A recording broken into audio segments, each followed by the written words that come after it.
এৰাকুটিটো normally পানী কি থাকে ইয়াতকৈ কম থাকে ইয়াতকৈ আৰু 4-5 ফুট আৰু ৰিং বান্ধ আছিলে সেইটো ক'ত আছিল আগত ইয়াৰ পৰা প্ৰায় 1 কিলোমিটাৰ আগত আৰু ৰিং বান্ধৰ লগত আৰু এম্বেকমেণ্ট আছিলে তাৰমানে প্ৰথম এটা এম্বেকমেণ্ট ভঙাৰ কাৰণে দ্বিতীয়টো এম্বেকমেণ্ট ভাঙি দিলে ভঙা মোৰ ব্লক গাঁৱত এটা মানে দিহিঙে মোক এতিয়া 4টা জেগাত ব্ৰিজ কৰি দিলে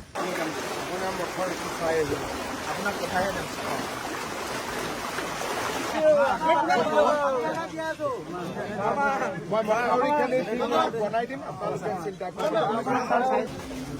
অসুবিধাটো হোৱা নাই